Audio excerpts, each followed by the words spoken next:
तेही मी पत्र लिहिलं आहे की आजपर्यंत किती खर्च झाला. आणि आता विधी समितीमध्ये माझ्या पक्षाचा सिद्धार्थ शर्मा हे ऍडव्होकेट आहेत, त्यांनाही हे प्रकरण मी दिलेलं आहे. या एकूण महानगरपालिकेच्या कारभारामध्ये मोठमोठ्या प्रकरणात मोठे वकील नेमतात, मोठे काउन्सिल नेमतात आणि त्यांना लाखो रुपये एक एक तारखेसाठी पैसे महानगरपालिकेच्या माध्यमातून दिले जातं. हाही त्याच्यातला खूप मोठा एक घोटाळा आहे. मी कधीच अशा प्रकारचा घोटाळा हा शब्द करून कुठलाही विषय हाताळत नाही. ज्या विषयामध्ये काय चुकीचं असेल ते लढवून त्याला योग्य मार्गापर्यंत पोहोचवण्याचं काम करतो. परंतु ही वास्तविकता आहे की अशा प्रकरणामध्ये तारीख घेत जायचं आणि कोट्यवधी रुपये, लाखो आणि कोट्यवधी रुपये वकिलांना द्यायचा हा एक धंदा झालेला आहे. असं म्हटलं तर काही चुकीचं होणार नाही. म्हणून माझी पत्रकारांना विनंती आहे, मी पत्र लिहून माहिती मागितले, मी तुम्हाला ते पुरवण्याचं काम करीन. तुम्ही पण लिगल डिपार्टमेंटशी जरा संपर्क करून ह्याच्यात किती कोटी रुपये, किती लाख रुपये खर्च झाले त्याची माहिती आपण येणाऱ्या काळामध्ये घेऊया.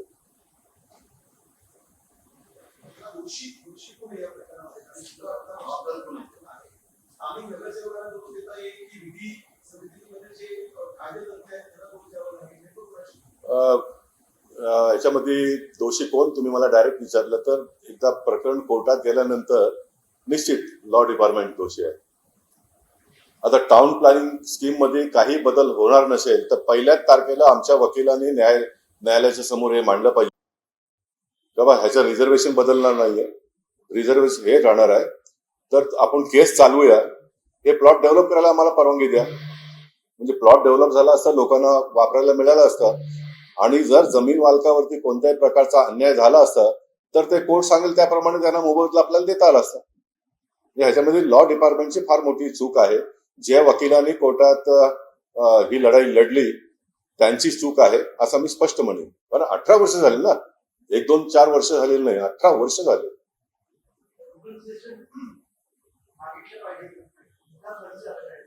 हो,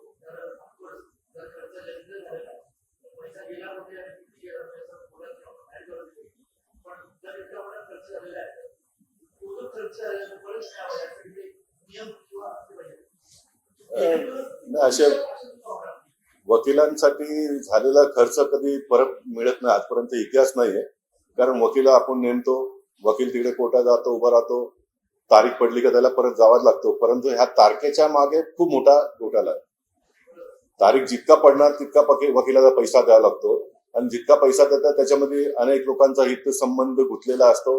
हाही एक बाजारामध्ये सर्वांना माहिती असलेला विषय, काही लपलेली गोष्ट नाही.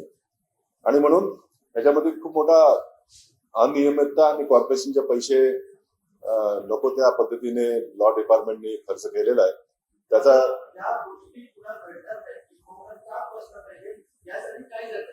यासाठी लॉ डिपार्टमेंटमध्ये मी म्हटलं तर आमचाच वकील ऍडव्होकेट सिद्धार्थ शर्मा नगरसेवक होऊन आलेले आहे.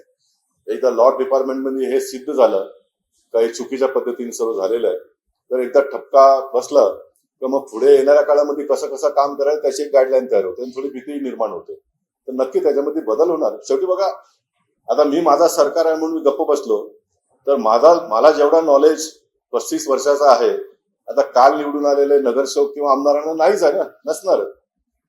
आणि म्हणून मी ह्या सर्व गोष्टी पब्लिक डोमेन मध्ये आणत असतो आणि मला हे करण्यापासून माझ्या पक्षाने कधीच थांबवलेलं नाही.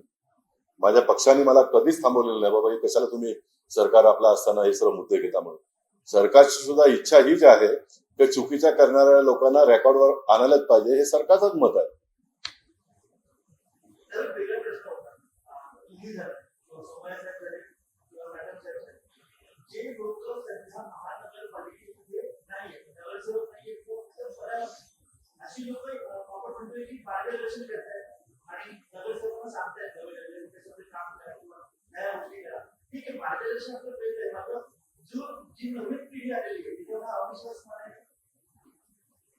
अविश्वास म्हणजे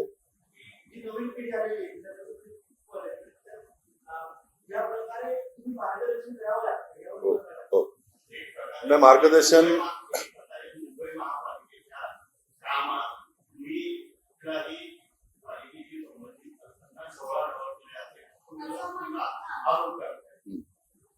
याचं उत्तर मी असं देईन की उदाहरणार्थ आज नवीन नगरसेवक आला, त्याला 6 महिने झालेले नाही. मुंबई महानगरपालिका समजायला हे कमीत कमी 5 वर्ष लागतात. मग नवीन नगरसेवक आला म्हणून ज्याला ह्या गोष्टीची जाणीव आहे, ज्याने या गोष्टीत मी स्वतः म्हणजे ह्या प्रकरणाचा माझा थेट संबंध आहे. माझा वॉर्डमध्ये हा प्लॉट आहे. मी आमदार असताना ह्या कामात मी सुरुवात केली, म्हणजे माझा डायरेक्ट संबंध आहे. म्हणून मी म्हटलं मी जर गप्प बसलो, मग आता ह्याला डायरेक्ट असं म्हणेन, अनेक लोक सेटलमेंट करतात, त्या जमीन मालकाबरोबर सेटलमेंट करून गप्प कोणी बसलं तर नवीन आलेल्या माणसाला काय कळणार? त्याला काहीच कळणार नाहीये. आणि म्हणून जुन्या जाणत्यांनी त्यांना असलेला अनुभव आपापल्या पक्षामध्ये त्यांनी सांगायला पाहिजे, मीडियामध्ये सांगायला पाहिजे आणि पब्लिक डोमेन मध्ये आणला पाहिजे, असा माझा स्पष्ट मत आहे.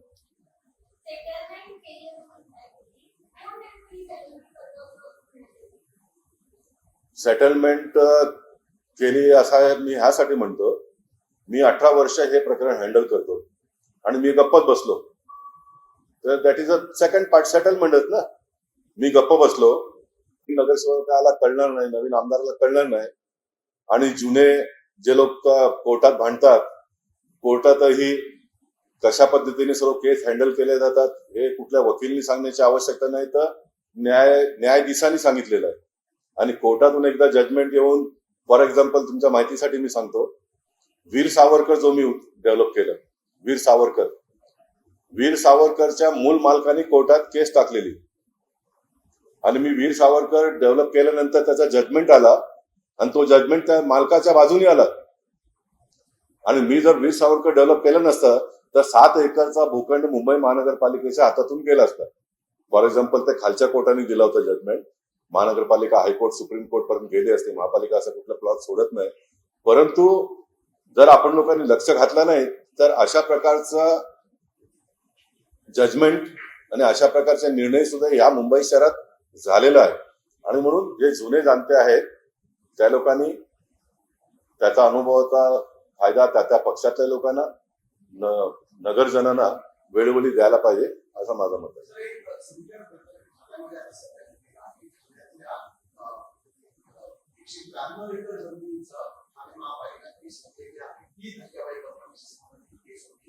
आणि आता जवळपास 2,800 कोटी रुपयांचा निधी आहे. तो कंपनी या देण्याचं संशोधन ठाणे महापालिकेने आउट ऑफ कोर्ट सेटलमेंट मध्ये सुप्रीम कोर्टमध्ये केलं आहे. ज्यावेळी हायकोर्टमध्ये विरोध केला झाल्यानंतर अपेक्षित होतं की सुप्रीम कोर्टमध्ये या प्रकरणी लढाई यांचं अपेक्षित होतं. मात्र त्याच्या वन विभागामध्ये देखील यासाठी परवानगी विधी विभागातून मिळाली नाही.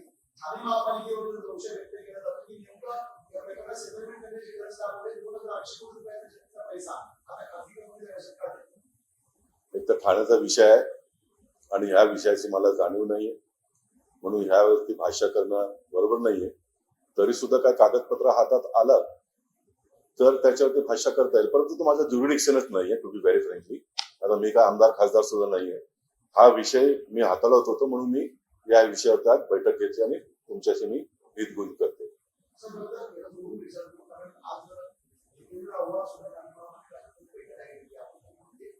सिमिलरली तुम्ही खासदार म्हणून किती वर्ष काम केलेले आहे मुंबईसाठी आणि देशामध्ये अनेक प्रश्न हाताळलेले आहेत.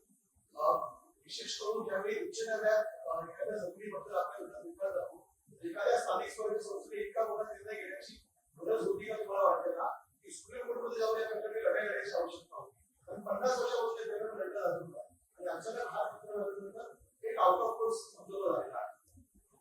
मला असं वाटतं की इतका मोठा विषय आहे आणि हायकोर्टने जो निर्णय केला असेल ते बरोबर आहे असं ठाणे महानगरपालिकेला कदाचित वाटलं असेल, म्हणून सुप्रीम कोर्टमध्ये जाऊन आणखीन पैसे खर्च करून वेळ घालवण्यापेक्षा आउट ऑफ कोर्ट सेटलमेंट करायचा त्यांनी निर्णय घेतला असेल तर त्याचं उत्तर ते लोकच देऊ शकतील. आणि अशा प्रकारचा सेटलमेंट म्हणजे आउट ऑफ कोर्ट सेटल करू नये ह्या मताचा मी नाही. चूक होत आहे आणि चूक दुरुस्त करण्याची संधी हातात आली आहे तर त्याचा उपयोग केला पाहिजे. उगाच महानगरपालिकेचे पैसे आहेत म्हणून सुप्रीम कोर्टला जाऊन आणखीन पैसे खर्च करा, आणखीन वेळ खराब करा, ते बुद्धिमंतांचं काम नाही.